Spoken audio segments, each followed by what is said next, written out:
I jumped out of the frying pan into the fire. Right. And I don't take a backward step. Not me, I wouldn't go back to Sheffield. No. And what made it worse was Dad wouldn't let me go out to work.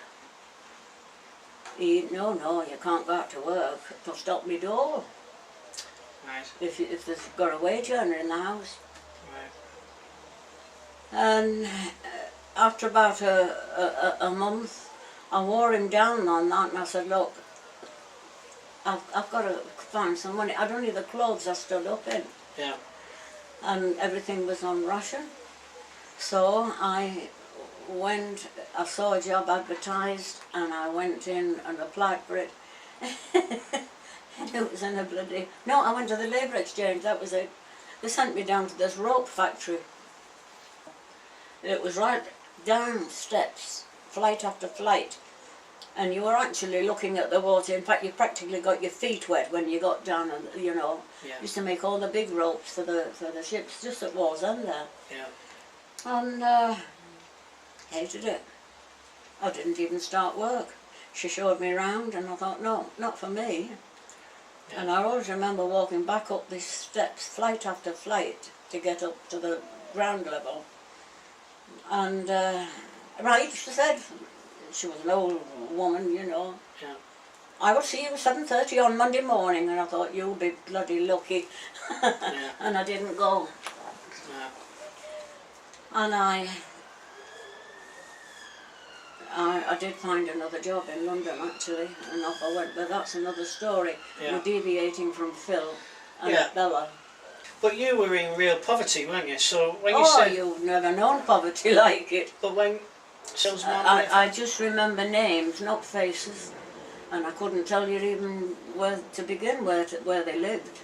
Mostly at Simonside, South Shields.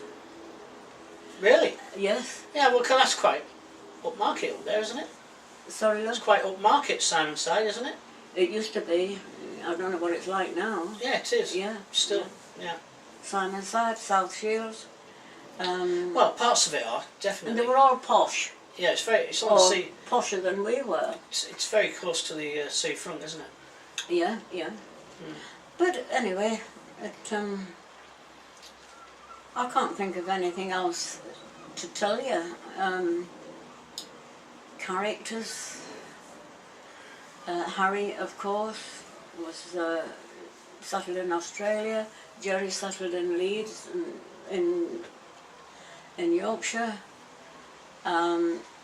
Jim, God loved Jim. I loved him to bits. He wasn't... Jim wasn't clever. He was just... and he used to cry at the drop of a hat. And he couldn't add two and two together, But he was a good lad. I loved him.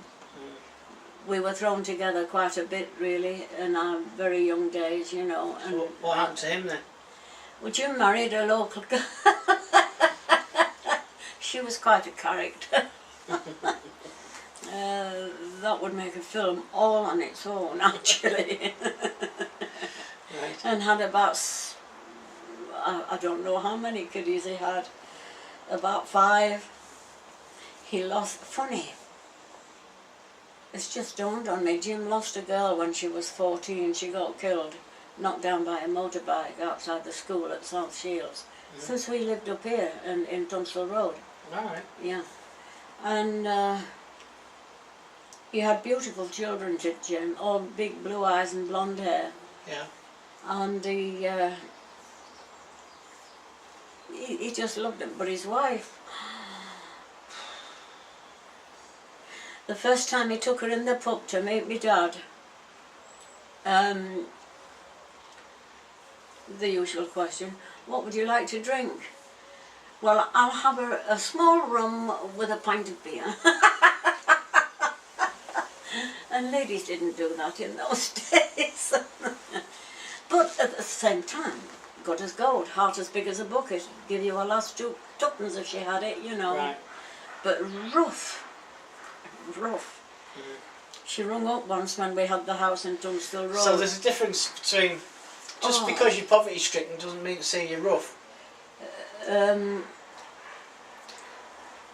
Well, the story is. No, I'll tell you that some other time. You girls biting. Your girls on the edge of the seat now, man. You got to tell us. She didn't have much of an upbringing. She was the lookout for the local brothel. Was she? Oh yes, and she played football. Ooh, dreading. She was as big as a house, and Adrian was only little. She could be squashed a bit. Oh. But they loved each other. So, Blonde haired, ever so thin, big blue eyes. Couldn't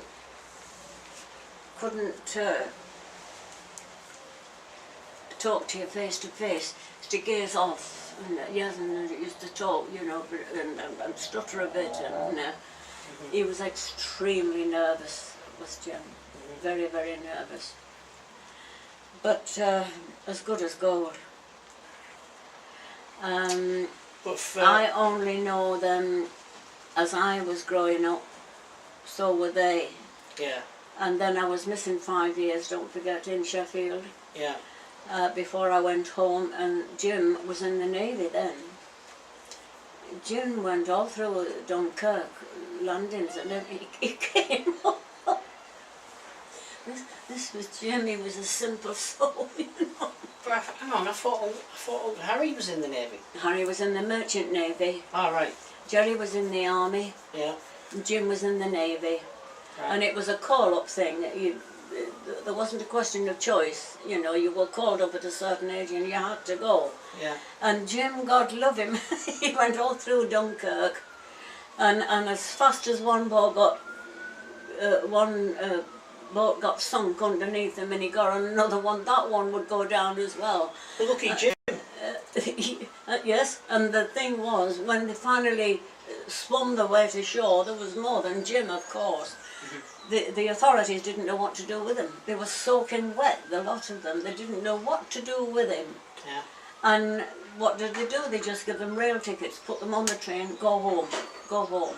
This was the Dunkirk thing that failed, you know. Yeah. And Jim arrived in the house soaking wet through, absolutely soddened on this train journey home to you know. And when he walked in, Dad says to him, "Where the hell you been?" He says, "Out."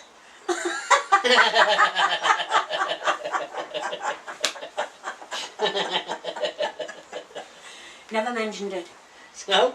Never mentioned it, but he went through hell. Did he? Yeah. Yes, where have you been? Out.